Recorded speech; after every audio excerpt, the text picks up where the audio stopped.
Bonjour à tous, aujourd'hui on se retrouve pour la présentation d'un livre, un livre qui est tout simplement magnifique. Il s'agit du grand livre des plantes de sorcières, 80 plantes aux vertus magiques de Pauline Capma Delarue et Michel Villard et illustré par Océane Laïsouk et que j'ai reçu des éditions Larousse pour pouvoir le présenter avec vous. Ben déjà, rien que la couverture, elle est vraiment magnifique et avec ce liseré ici vert, ça fait vraiment penser, vous savez, aux anciens livres qu'on avait, beaux livres dans les bibliothèques. J'adore les illustrations, c'est magnifique.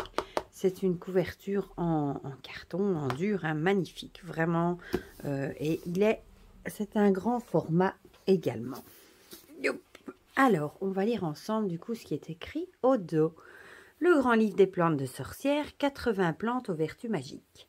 Plantes protectrices, purificatrices, aphrodisiaques, de l'au-delà ou de guérison. Depuis la nuit des temps, les sorcières pratiquent une herboristerie savante et mystérieuse. Leur magie verte, blanche ou noire est très étroitement liée à la nature et au rythme des saisons.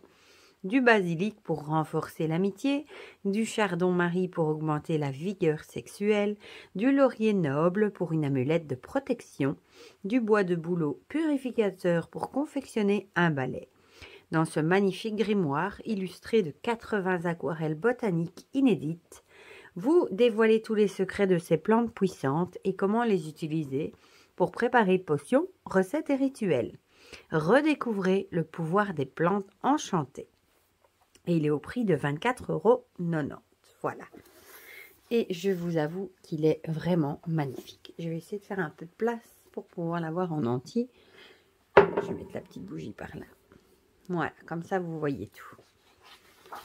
Il est vraiment magnifique. Et je me dis, c'est même un beau cadeau à mettre sous le sapin, à offrir à quelqu'un, à un amoureux des plantes. Voilà. Donc ici, on a un avant-propos. Voilà, alors on a le sommet, regardez-moi ça comme c'est joli, je trouve ça super joli. Donc on va nous parler du comment récolter et préparer les plantes de sorcières. Célébrer les sabbats, par exemple Yule dans l'atelier de la sorcière. Imbolc dans l'atelier les 5 couleurs, les couleurs. Célébrer le sabbat d'Ostara dans l'atelier toujours de la sorcière, comment consacrer les instruments magiques. C'est Beltane, Lita, Lunyasat, Mabon, Sawin, Index et Bibliographie. Et bon, vous avez les plantes du coup qui sont classées par sabbat. Ici, voilà, on vous explique comment récolter et préparer ces plantes. Parce qu'évidemment, on ne doit pas faire ça n'importe comment, évidemment. Il y a des choses à respecter, hein, elle nous explique ici. Hein. Voilà. Alors, la préparation, il y a des plantes qui doivent être infusées, qu'on fait en décoction, en macération, extraction des sucs, comment faire sécher les plantes aussi, enchanter les plantes pour utiliser en magie. Et alors ici, par exemple, on a l'Allium sativum, donc on a le nom en latin, hein, c'est l'ail. Et une petite explication, à la limite je peux vous lire celle-ci, son portrait. Donc la distribution, là c'est là où on la trouve, hein, originaire des steppes d'Asie centrale.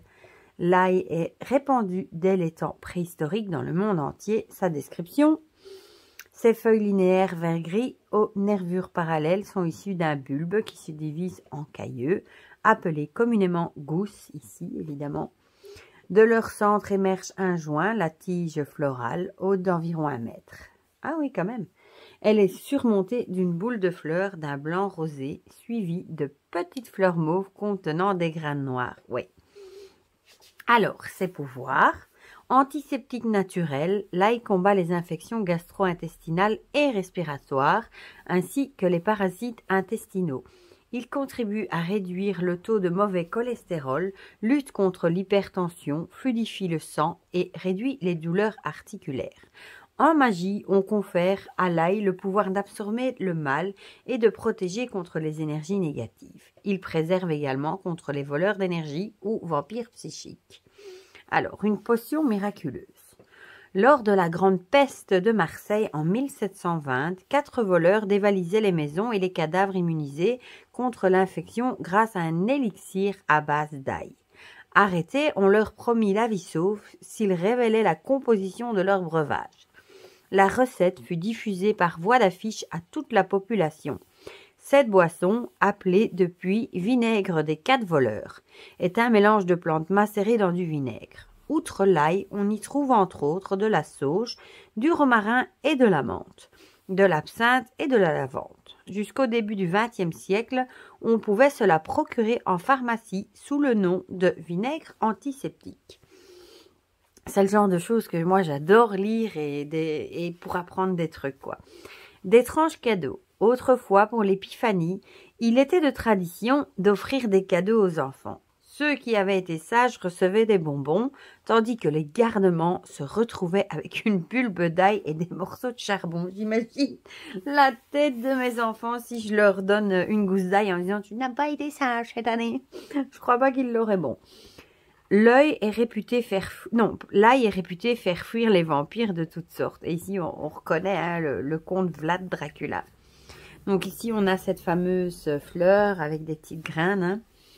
Et alors ici, en sanskrit, l'ail se dit Bhutanya, ce qui signifie littéralement tueur de monstres. Voilà. Et ici, bon, ça nous remet le nom du coup. C'est très joli, on dirait un scrapbooking. Allium sativum, ail chapon, terriaque des pauvres. Voilà, voilà. Et donc, ben voilà, vous avez ici, par exemple, le lierre grimpant. Comment faire une couronne végétale pour Yule. Ah, ça, on connaît tous, ça, le gui.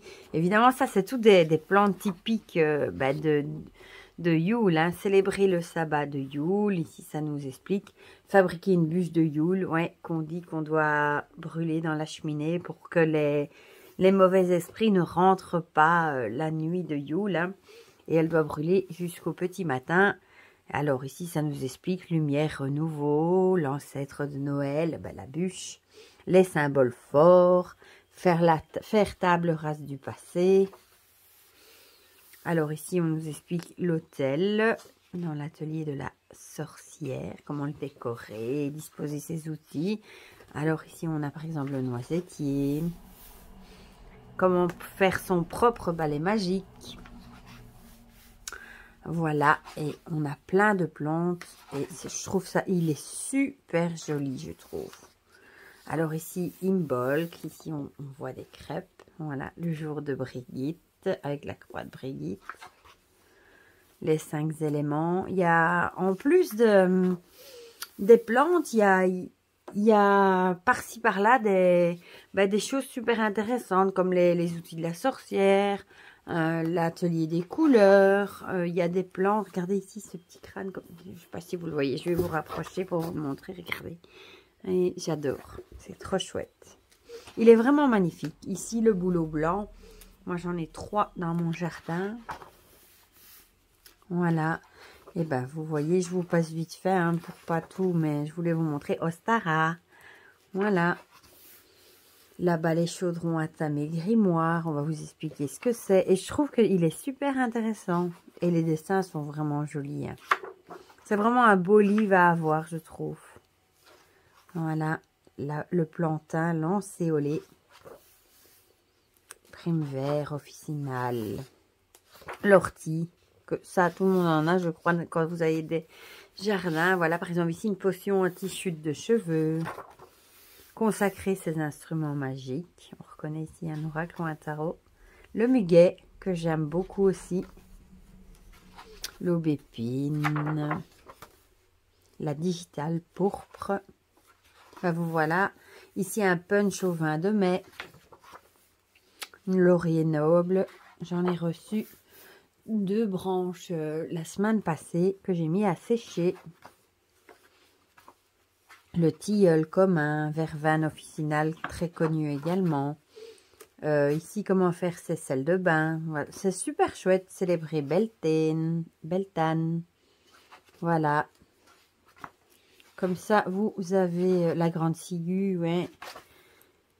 L'inulanée, la bétoine, Comment faire ses bâtons de fumigation purifiants. Voilà, l'Ita ici, l'aconite, l'aigre moine en patoir. Il est vraiment, vraiment beau. Et il y a plein de chouettes choses à apprendre en même temps. Le chanvre, millepertuis, une huile rouge apaisante contre les brûlures. Le basilic, très connu, hein. Pavot somnifère. La sauge officinale, j'adore l'odeur de la sauge. La camomille romaine, le houblon. Enfin, vous voyez, il y a vraiment plein d'infos. La lavande, évidemment. L'amande poivrée, que j'adore aussi. La ronce, j'en ai aussi dans mon jardin. Et voilà, le chardon-marie, j'en ai déjà aperçu aussi. Enfin, il y a vraiment de quoi. Le thym, j'adore le thym. Ici, sirop contre la toux et les maux de gorge. Ici, on passe au sabbat de l'Umiasat. Protection et purification. Enfin, vous voyez, il est vraiment magnifique. C'est typiquement le genre de livre que moi, j'aimerais bien qu'on me mette sous le sapin. Voilà. Vous voyez.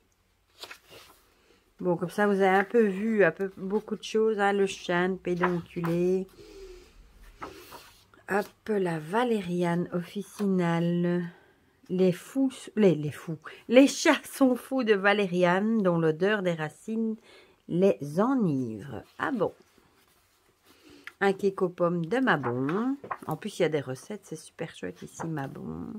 L'importance de l'ancrage, je vais y arriver. La belladone. En fait, je crois que quand il y a un crâne, c'est parce que c'est un poison. Je pense. Ouais, ça doit être ça. Le pommier. Regardez cette mandragore. Oh, elle est tellement jolie. Ça ferait un magnifique tatouage. Encore avec mes tatouages. Mais je trouve elle est magnifique. Voilà. Oui, c'est ça. Quand il y a un crâne, c'est que c'est toxique. Puis Samhain, mon sabbat préféré. Le datura. Oui, voilà. Le datura, il a un crâne forcément. Le hou. Le genévrier, le sureau noir. Quand j'étais petite à l'école, on avait fait du sirop avec du sureau noir pour la toux. Voilà, ici on a l'index avec toutes les plantes. Avec ici, ça fait vraiment penser à herbier, comme si c'était collé. C'est trop joli. Voilà. Et en même temps, il y a aussi, il n'y a pas que les plantes. Il y a aussi, par exemple, l'ITA. C'est vraiment l'index. Et une bibliographie. Ici, voilà, et voilà, franchement, il est magnifique. Moi, je l'aime beaucoup. Ben, en général, bon, les éditions Larousse font de magnifiques livres. Voilà, il va aller rejoindre ces deux autres livres que je vous ai déjà présentés, des éditions Larousse qui étaient également sur les plantes. Mais celui-ci est plus basé, du coup, sorcière, parce qu'il y a plein d'infos concernant les sabbats, les outils de sorcière, des recettes, des petits trucs. Voilà, donc en plus, enfin, en général, c'est des trucs plus pour débutants, mais moi, je trouve que c'est toujours gai de les relire. Voilà. Voilà, bah dites-moi en commentaire si vous l'avez déjà aperçu, si vous l'avez peut-être acheté, si vous aussi vous le trouvez magnifique, si vous aimez travailler avec les plantes, etc. Et je trouve que l'approche est chouette, c'est différent, c'est pas une liste avec toutes les plantes, c'est par rapport au sabbat, etc. Il y a des infos de sorcières glissées entre les pages et je trouve ça vraiment très chouette. Voilà, bah dites-moi tout ça en commentaire, comme ça on partage tout ça ensemble comme d'habitude. Pour le reste, je vous fais plein de gros bisous, prenez bien soin de vous et je vous dis à bientôt pour de prochaines vidéos. Bisous bisous.